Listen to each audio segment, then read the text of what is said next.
Hi, this is Eric Demaray with CLS Farms. We're here at our second in our series of Hop Talks.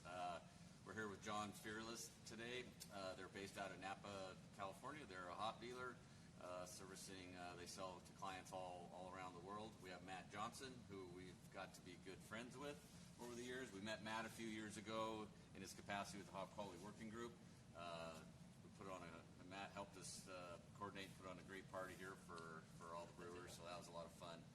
And so this is so Matt is come up today and for a few days to actually do in-person selection. We're socially distanced here. We're in our baling room.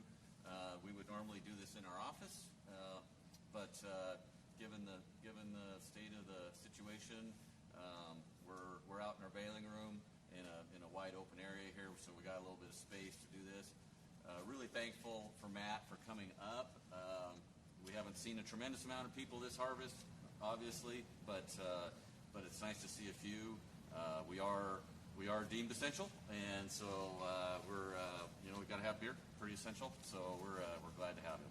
So what we're going to do today is we're actually going to go through the actual selection process, and so Matt's going to select the El Dorado for John Fearless, which lot he would like to have, and we're going to take you through that process just as we would normally. We're going to, so Sheree Steinmetz is going to lead that. Reed Lundgren with CLS is going to give us a crop update, and then Shelly Demaray is going to work with Matt a little bit, talking about some of the branding and co-marketing stuff that we've done a lot through the years. So I'm gonna hand it over to Matt for a few minutes to introduce himself, and I really want him to also talk about the name John Fearless, because a lot of people don't know about the name, and it's got a really unique, fun hop twist on it. So this is Matt Johnson with John Fearless, and I'm going to let him give a little bit about himself. Well, thanks for having us out, Eric. It's always a great time to come up and select during harvest. This year's quite a lot different, as everybody knows. So there's not as many people up here, and I like to give feedback as we select, and I'm sure you like to get that feedback from brewers. So I'm happy to come up, practice our social distancing, and make sure that we can get the best quality product for our customers. So in answer to your question, John Fearless, which is our company name, comes from John the Fearless in Belgium in 1405.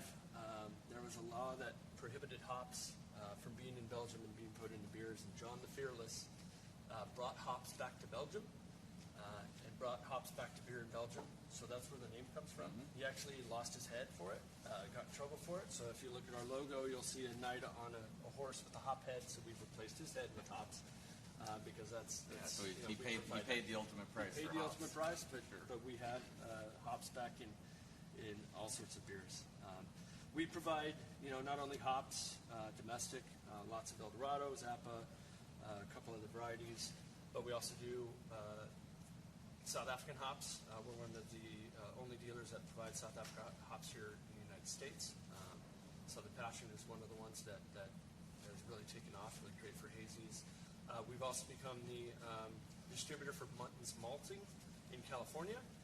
So any Muntins malt that you see comes from John Fearless, or is distributed by John Fearless. We also provide all sorts of barrels, whiskey, wine, white wine to our customers in barrels for barrel aging. We've taken on Shepherd Brothers cleaning products, so we have caustic acid and peracetic acid as well, and a couple other products, Brew Shield, which is a natural oak-derived beer stabilizer, and Hemoflor, which is a water-based hop essence product. So we're starting to really get into the market with a lot of different products for our customers, so we can do a one-stop shop, basically. Absolutely.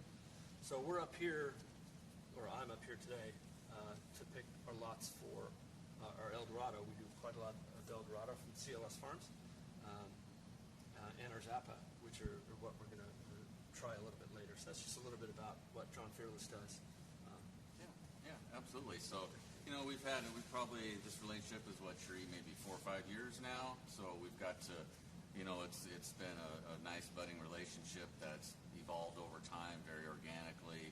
got to be good friends with everybody at the Fearless team, and they've done a really great job of incorporating us as well. So I think with that, I'm going to hand it over to Sheree Steinmetz, who works for CLS Farms. She puts all this wonderful stuff together and keeps us organized and keeps us tracking straight around here.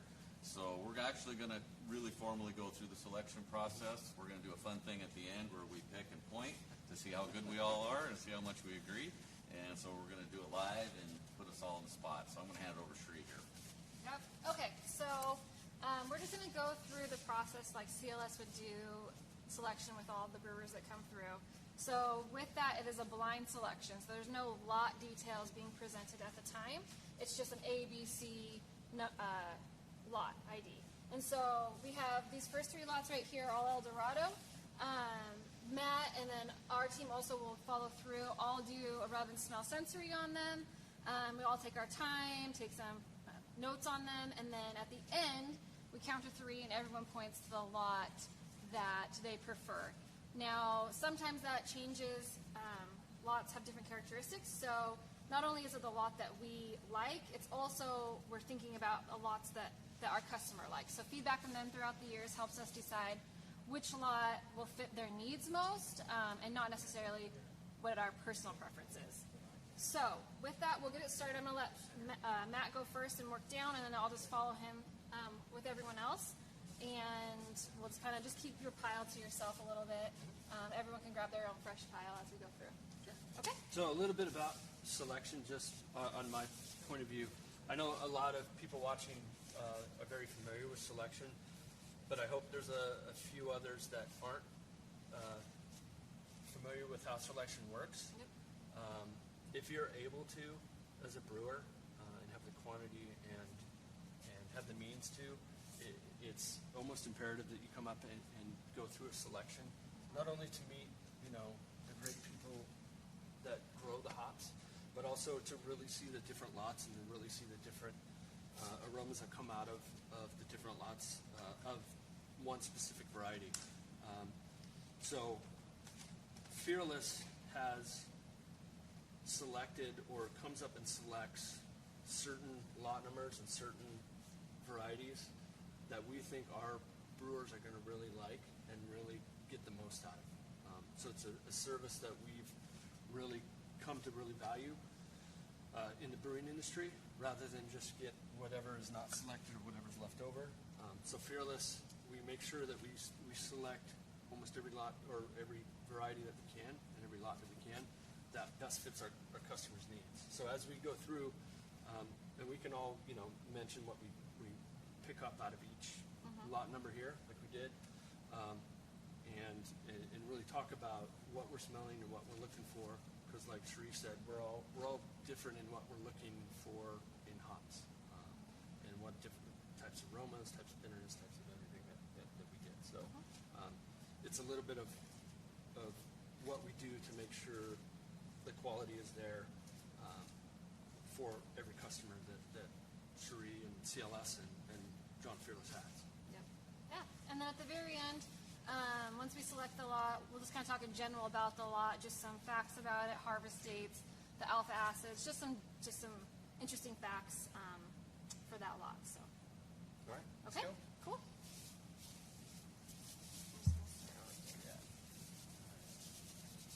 So as we go, what we're doing is we're breaking open the hops that are going to go into the bale. These are bale samples.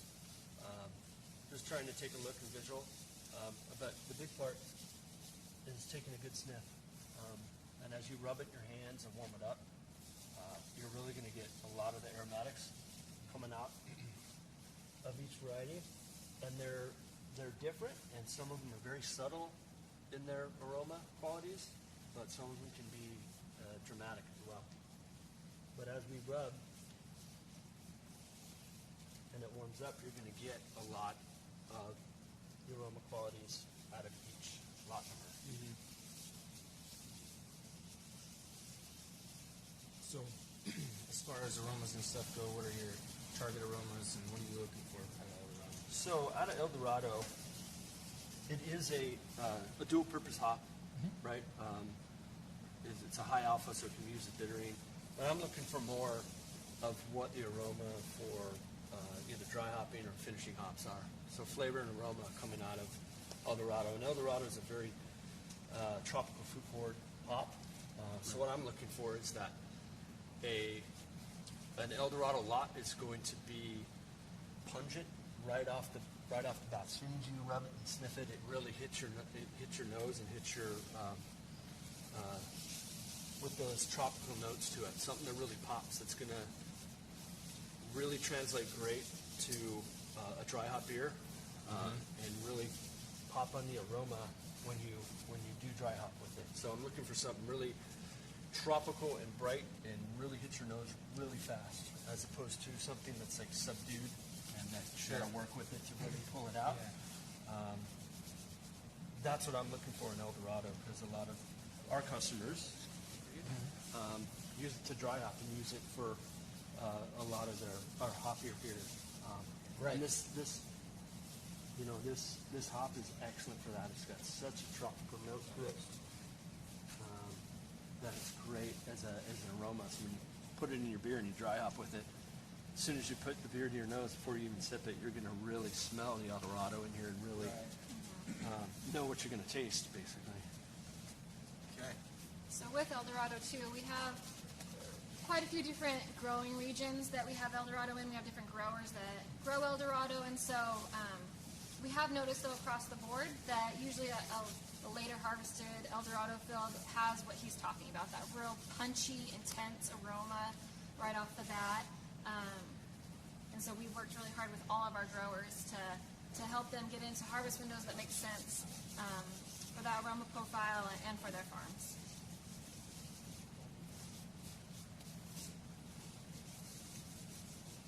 See, this is the hard part. They all smell so good. You got to really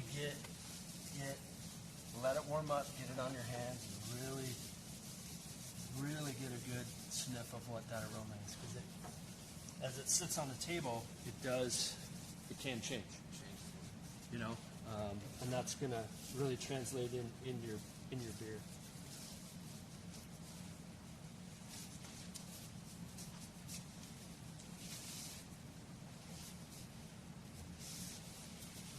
It's gotten fun to watch a lot of the brewers and dealers, everybody select and do all that. They all have their different style. Yeah. But at the end of the day, a lot of the aromas and stuff are pretty consistent throughout how they select.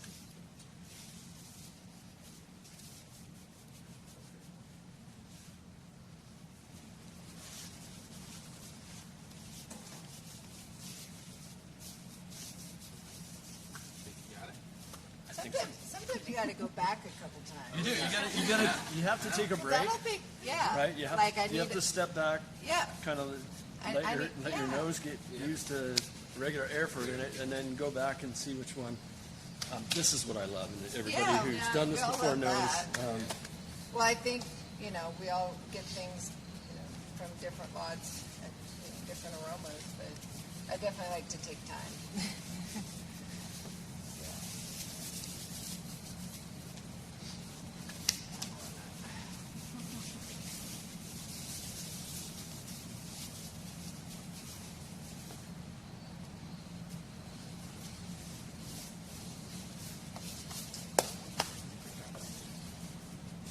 Feeling good.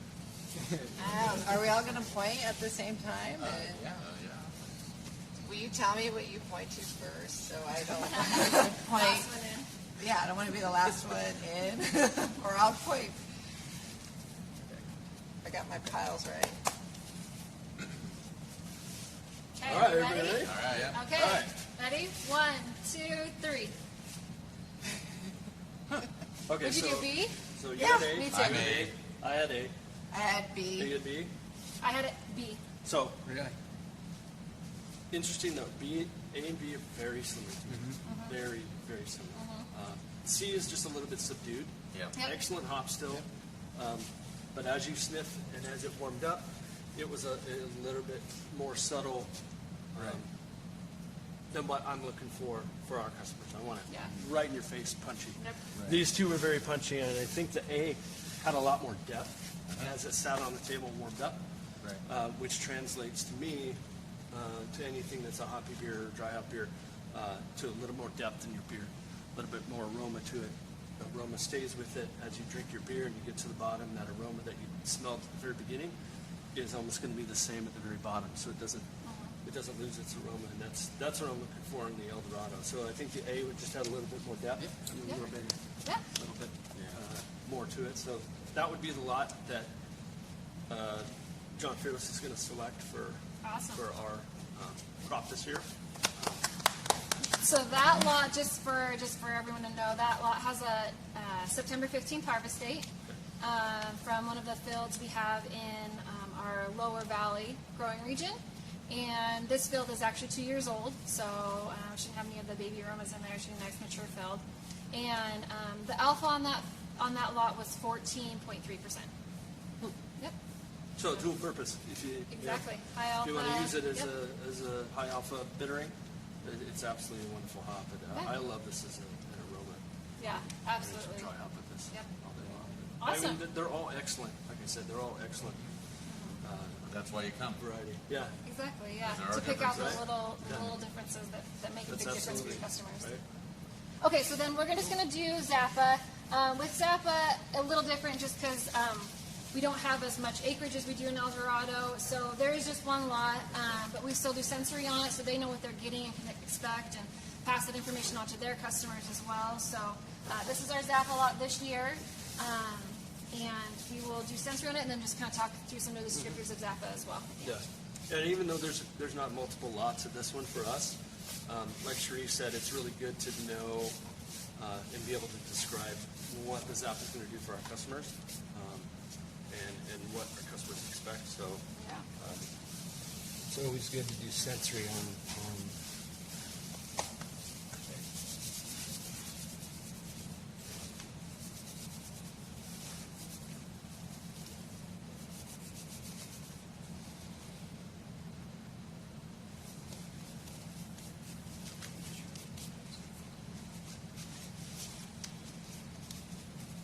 all right, I'm going to reserve my comments till everybody.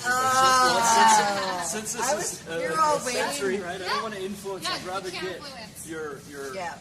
your first impressions and what you get, because there is no wrong or right answer when it comes to sensory. It's what you as an individual There's get a in lot that of box. times though, like I'll be thinking the words right down my tongue, the descriptor, and then someone will say, I'm like, yes, that's what it is, but I have a hard time sometimes connecting Yeah. smell to The adjective to saying the it. smell. But then when someone says it, I know I'm like tracking on the right path because like, they say exactly what I'm smelling. But right. That happens to me too. There's a lot of times when I'll rub and I don't know what I'm getting, but I'm getting something, and then someone will throw yeah, a descriptor out, that's and what it's it just is. like yes. Yeah. They're coming easier every year. Yes, but it's- Yeah, we're getting better. get better. Well, It's this just that there's like yeah. a 11-month gap between doing it again. Yeah. But this is what we miss about Harvest, Yeah. especially is the feedback we get from brewers, and especially Zappa. Last year we had, tremendous feedback from brewers coming through and giving us their input on it. And Purple was, I said the name, was a name that came out, but. Well, I guarantee you, a lot of people who are watching miss this as well. Yeah. It's just not the same Right. doing it at the brewery as it is being here, talking with everybody and seeing everybody face to face. Yeah, and that's been great too these past few years as craft has grown so much. The relationship between growers and brewers has become organically so close, and this is a big reason why they come visit the farm every year. And it's something that we miss for sure. Yeah. This year, they'll be back. They'll be back. So, descriptors on Zappa. Anybody want to jump out there? You already said Well, I already purple. said purple, but Well, I get orange. Tangy. I get tangy. I get like an orange. I get that traditional New Mexican smell, but I get kind of more of a different. Oh man, like a mango-y fruit. Yeah. Um, a full-on Something that I mango. just- And It's so complex. I get something different every time. Yeah. I Are they going to smell get it. any So spice? yeah, I you got- definitely I got get some Savory. spice. Get the I savory. got a really good green It's- pepper note. Yeah, It has savory. Right, but then as you warmed it up, I got the citrus you guys were talking about, and a little subdued mango. Yep. And purple. But Hey, what really hit that's me at what first Brewer was the told green, us. was the green pepper. And then as you rubbed it and warmed it up, the citrus really came out. So it's a very, very unique hop and very. Well, I think it fun lives to up play with. to its name Yeah. of Zappa, which is it's wild and it's unique. And every time you go back to it, you get something Yeah. a little different. And that even manifests itself in the beers too. Sometimes it can be so complex that every sip is, the aroma is different, the taste you can get something different out of it every time. It's pretty cool. Yeah. Awesome. Cool. Okay, so that's what a selection would look like. For all of our brewers that come through, we just kind of dive into each lot, talk about them, come to consensus, and usually behind the scenes we'll be jotting down notes on what that customer likes. So next year we can kind of pull lots appropriate to what they were thinking the year before. So we know we're putting lots on the table that there's something that they will like for themselves or for their customers. So that's kind of how it would look at CLS Farms. Yep. The feedback is really important. So we'll definitely position lots for John Fearless that, so it's really, that's one thing that we've been able to do here pretty well over the last 4 or 5 years is learn how to put lots in front of people that they're wanting. And so that's the part of this year that's a little tough. So once again, thank you for coming out. No, thanks for having me. So we're going to move on a little bit now. So Reed's the production manager at CLS, and so I'm going to let Reed and Matt kind of talk a little bit about some crop updates, and so Matt's Matt's customers and get an idea of what some of the challenges and some of the successes this year, and which there's been some of both, plenty of both. I think this whole year has been challenged regardless, no matter what you're doing. Yeah, that's for sure. So I'm going to let you two take it off and go I for guess a the bit first question is the windstorm, right? The How much windstorm. damage did it do? What did it do to the crop? I know we've talked about this before, but I'm sure there's more questions about it because that's been the big talk Yeah. up here. The windstorm definitely had its imprint on this harvest. Some of the damage and stuff we're still coming to see coming to fruition here,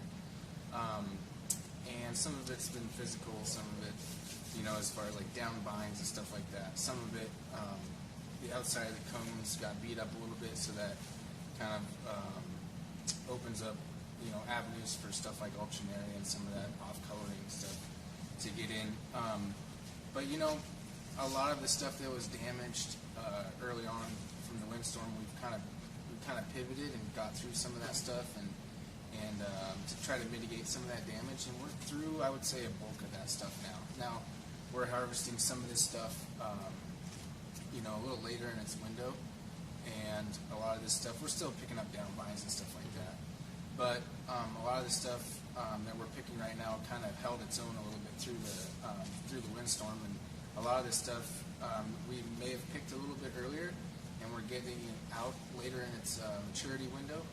And so a lot of this stuff actually, as I spoke before, some of the stuff, the earlier stuff was just lagging on maturity. We're kind of waiting for some of the aromas and some of that oils and the stuff to come from, but some of it was just pushed off a little bit. Like, we started our harvest 3-4 days later than we normally would here.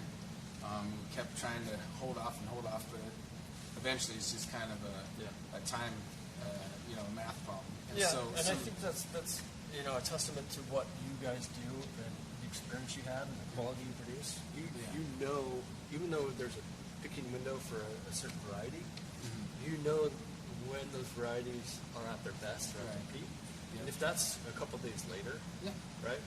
That's what myself as a brewer and as a purveyor of hops, we know the quality that comes out of CLS Farms, and a lot of different farms in the valley.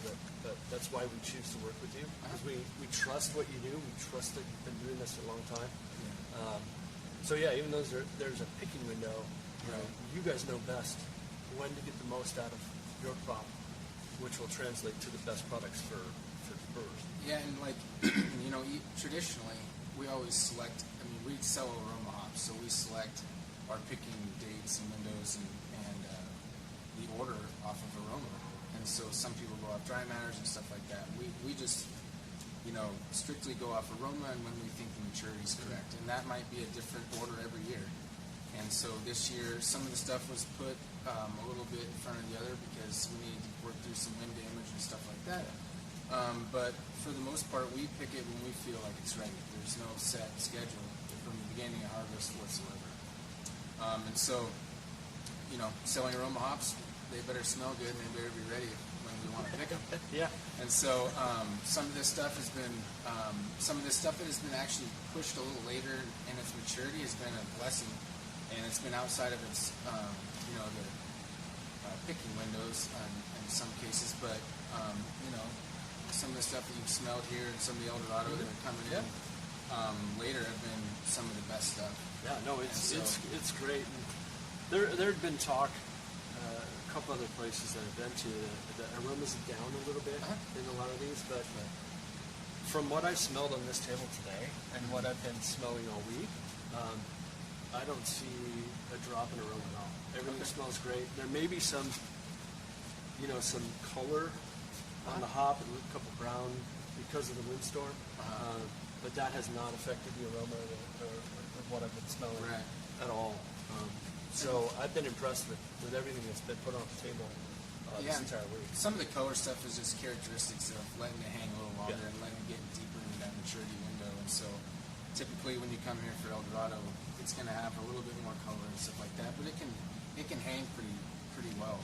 And it doesn't tend to go OG or go fall off the edge of aroma-wise as the deeper it goes in maturity. So we can let it hang there for a little while, and then it may have a little bit of color on it, but at the end of the day, when you rub and smell it, it's pretty good. Well, everything I've smelled this entire week here and elsewhere has been fantastic. Yeah, I haven't picked up any smoke either. I know that was a question that people had last week, but I'm very sensitive to smoke and smoke aromas, and I haven't picked up anything at all anywhere I've been with any smoke taint or anything like that.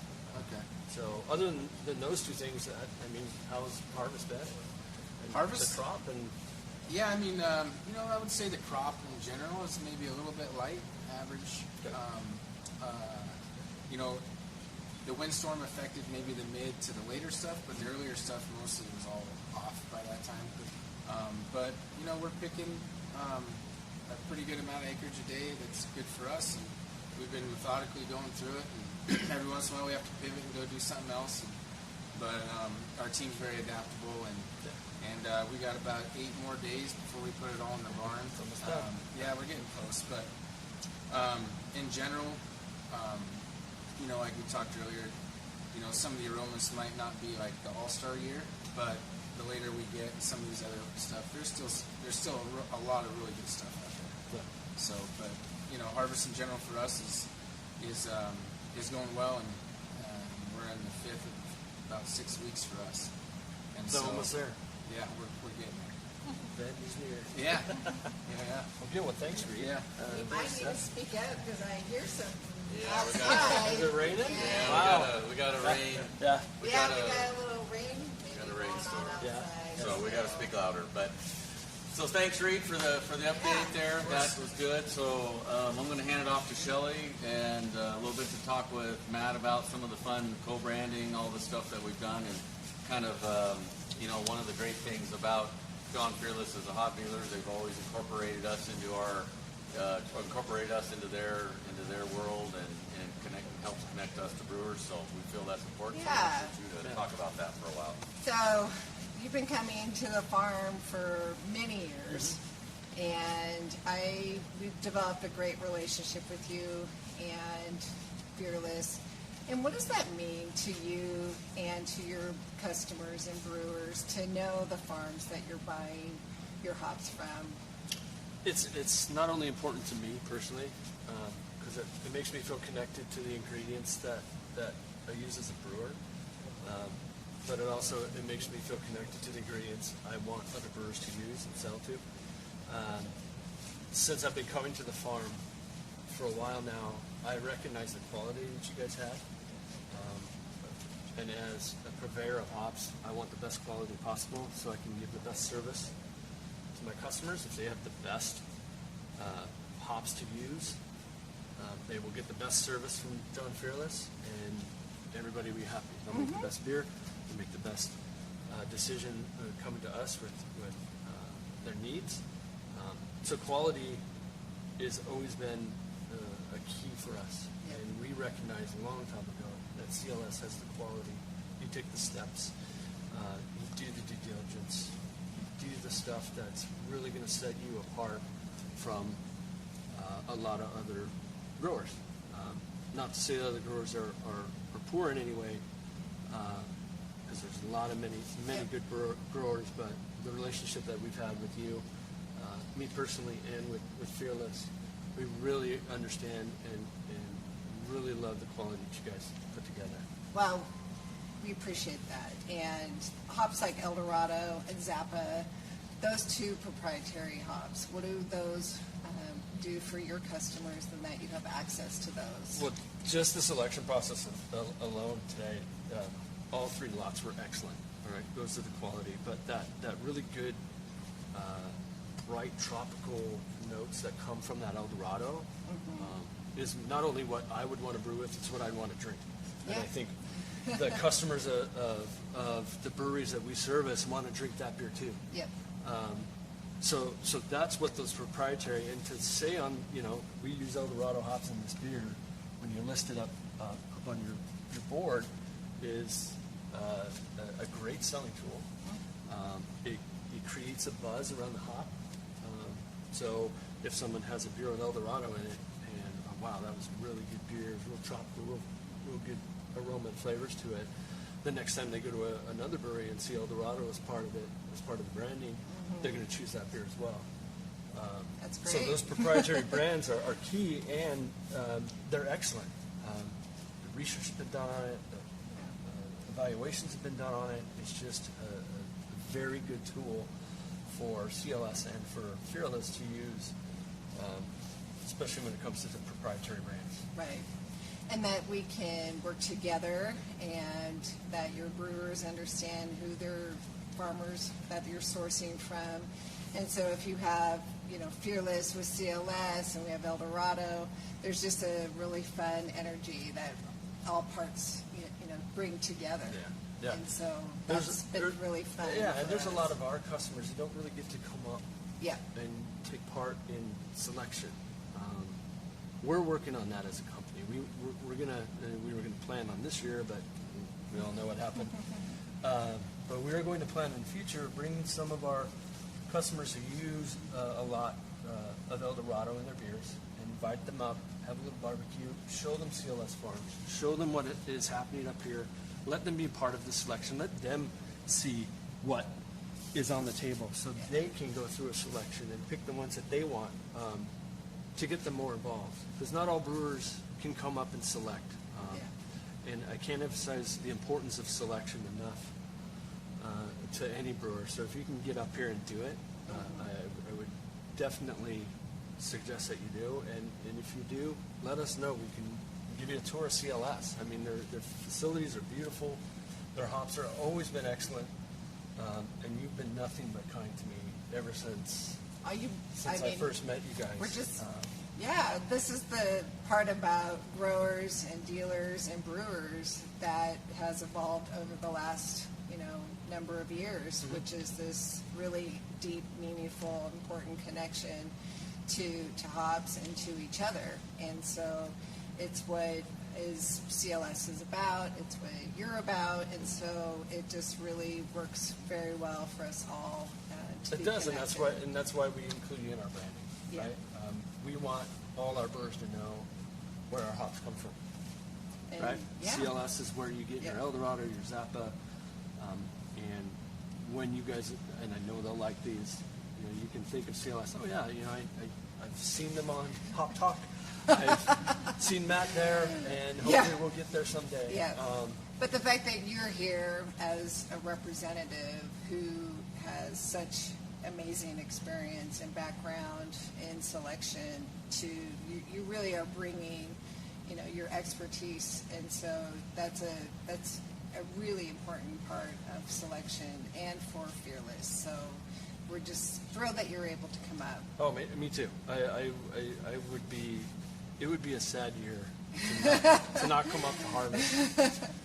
If for nothing else, just to smell the aroma in the air, which is everywhere. Just get your hands on. all green for the next week. They'll be green. Yep. And it's such an important part of. It's an important part of being a brewer. Yeah. Right. We're so connected to the ingredients that we use, whether it's hops, malt, water, yeast, whatever.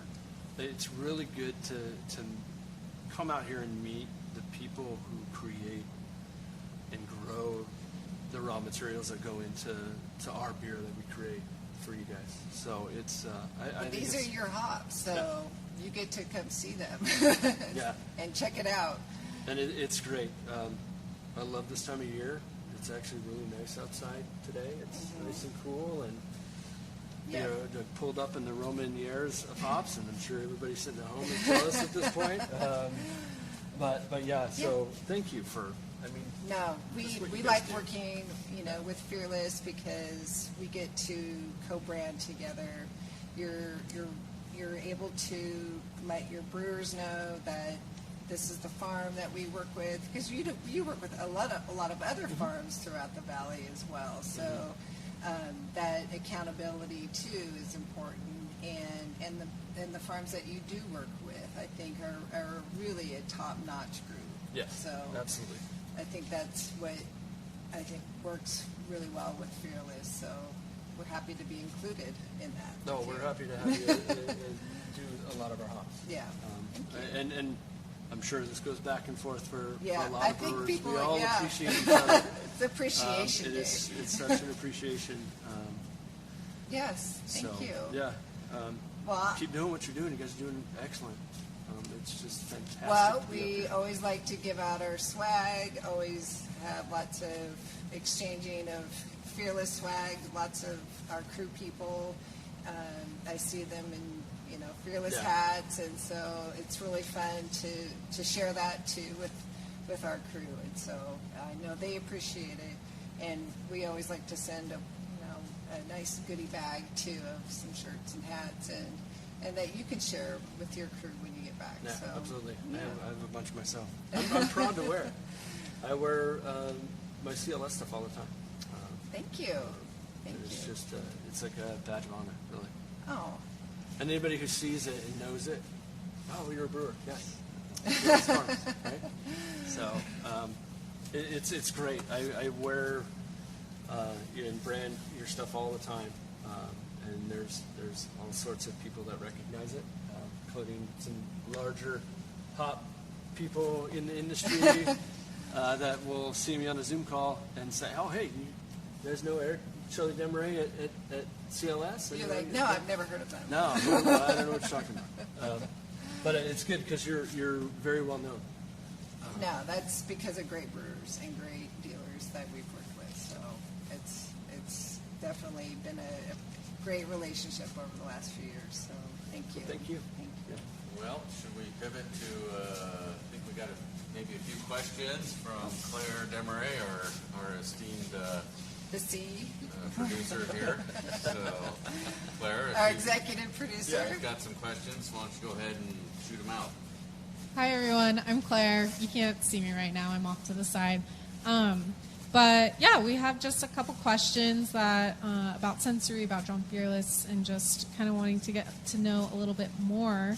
So when you guys are talking about aromas and specific aromas, especially in El Dorado, you get pineapple, stone fruit, all these different aromas.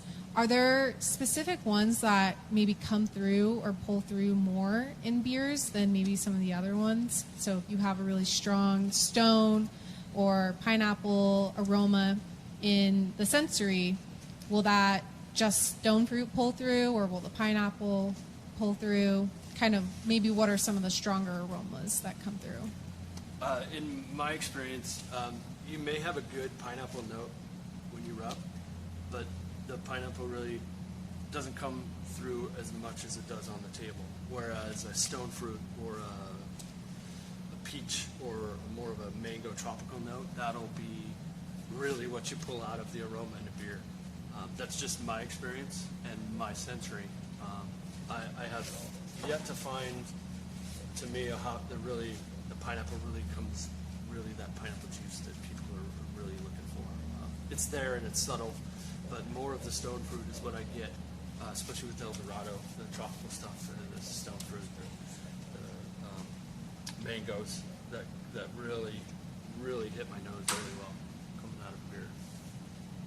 I'm going to go with that answer because he's the brewer. Earlier, you kind of talked about how El Dorado it's a dual purpose hop, meaning it can be used for bittering and for aroma. And what are you seeing brewers use it maybe more so for? I see more of the aroma variety. A lot of hop forward beers are focused on the flavor now and the aromas that are coming out of it. They've moved away from some of the bittering components.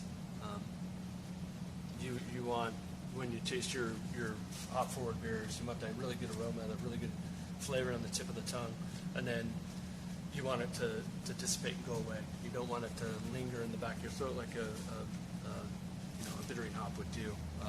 One, so you can keep drinking a few of them, and two, because it's a little bit more pleasing on the palate when the aroma and the flavor is on the front end of it as opposed to the very back.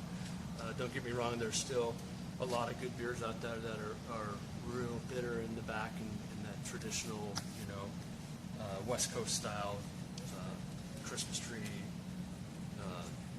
bitter beer. But a lot of these hops that we're selecting and that we're using, El Dorado specific, is more for the aroma qualities and the flavor in beer.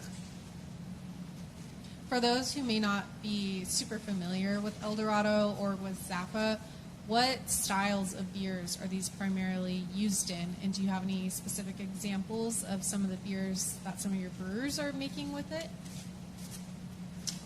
Specific beers I don't have. I know the customers that use quite a lot of it, and they're using it for the aroma qualities for the dry hopping techniques. Zappa, I'm not as familiar with it. Who uses that as much as the El Dorado. It's so new. It's very unique. I don't know if they found a place. I don't know if the style of Right, hop I know have found its convergence. One of the breweries that we do business with, Thorn out of San Diego, they use Zappa in one of their beers, and they like it. They like the spicy component of it with the citrus background to it. And I don't think they're using it for bittering. I think they're using it for end of the brew or aroma in the dry hop. And then final question, Reed kind of mentioned how Zappa kind of has that Neo-Mexicanus aroma, but maybe a lot of our audience is not familiar with Neo-Mexicanus and kind of what that aroma might be. And so I'm just curious. Close to that microphone. Get up there, Reed. I don't have anything curious what it is. sophisticated to say other than that all the Neo-Mexicanos that we grow have a very similar background aroma, and the notes that come through are very similar, whether it's Medusa, Zappa, some of our other experimentals that we have. It's a very distinct aroma. Can you kind of explain like what is Neo-Mexicanus in case someone doesn't know? Well, Neo-Mexicanus is actually just another species, actually, of Humus lupus Neo-Mexicanus. And so it, like a lot of the hops that are in production today, their background is like they're noble hops. They come from European. And these ones are actually native to the southwestern United States. And so Neo-Mexicanus, and it's actually a species on its own. And so that, those have always had a distinct aroma characteristic, and these ones just happen to be 100% Neo-Mexicanus. A lot of people will cross them for agronomics or to use because agronomically they're really tough to grow. They're susceptible to mildew, they don't climb particularly well, but so a lot of people want the aromas from the Neo-Mexicanus, but they want the growing characteristics of some of the noble hops, so they'll crossbreed them. But these ones, Zappa and our other one, Medusa, are strictly 100% Neo-Mexicanus. And so I myself am not good enough to, accurately describe every little different aroma characteristic for Neo Mexicanos, but I know that there's a distinct characteristic. If you had 3 on a table and 20 other ones, most people could be able to pick those 3 out and say, I don't know what it is, but it's something different. And I think, like, you know, Eric touched on, I think some of these are like Zappa. They're trying to find, you know, it's who it is and where it fits in the best beer styles and stuff like that. So, from what I've smelled in Zappa and the other Neo Mexicanos varieties, there's a spicy component, right? And then there's a citrus component. Sure. And I think that's why Eric said it's kind of trying to find a place, right. As opposed to like some other hops where it's just all citra forward or all pine tree forward or one specific aroma quality. The Neo Mexicanos has a spicy component, and then once it warms up, it's got a citrus component. Right. So it's like almost the best of both worlds. But finding the beer like it goes in well, that's Right. the hard part, right? Yeah. But that's a challenge that brewers have, and there are people using it. We have customers that use it, so It's being like done. just kind of looking at new varieties, you know, like any new variety, it almost takes 7 to 10 years, you know, for brewers to figure out, you know, a lot of times they love it, like we saw that with El Dorado early in its life. Brewers loved it, they said it's fantastic, but they didn't really know necessarily how to use it. And now, year 10 into El Dorado, it's, you know, it's hit its gear, and brewers know it, they know how to use it. And so I think, you know, Zappa is just so much in its infancy right now. It's more complex aroma-wise than most varieties, and so it's still finding its way. You know, we call it a little bit of a labor of love because it is not easy to grow, and there's not going to be thousands and thousands of acres of it. It's going to be a small niche variety. You know, that's just what it is. But we did think it was important to have to bring some of these Neo Mexicanos, especially the 100% Neo Mexicanos, to market. You know, to the commercial market, and so you know we'll keep laboring and loving it along, and you keep finding good brewers to do it, and we'll keep it. But we have noticed that, and we've noticed that with other varieties, not only our proprietary varieties, other people's proprietaries. It just seems like it's about a 7 to 10 year window before brewers really get to feel comfortable. The variety gets some scale, acreage wise, settles down. So anyway, that's, you know, I think Zappa's still hunting and finding its way. Yes. I know early on you'd ask brewers, so what do you get? What do you think? And you're like, I don't know, but I like to mess with it. And now it's kind of fine tuning down to where they're, you know, trying to find their spot where it fits. Yeah. So it's been fun for us too, because we get some good ones back, we get some not so good ones back, but it keeps refining down into this thing where we're getting better and better ones. Yeah. And it's letting it shine through as well. So Absolutely. Okay, real final question. Matt, what has been your favorite part of selection this year? Just being here. I really didn't think that any selection at all would be going on. Way back in May, some of the major companies already decided to do all virtual. And being that I'm out of brewing and now in the sales world and providing these hops to brewers, I wasn't quite sure if we'd be able to come up and do a selection. You know, this is one of the greatest times of the year is when we can come up and select and talk with people, talk with farmers, and see all you guys and see everybody you know, and get together. There's brewers that I only get together with.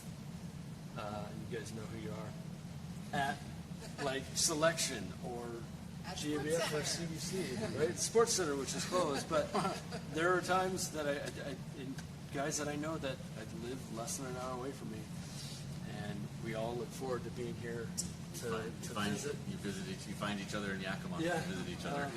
But it's good to see all of you too, because it's only really once a year that, well, twice if we do the hop convention, which we don't even know if that's going to happen, right?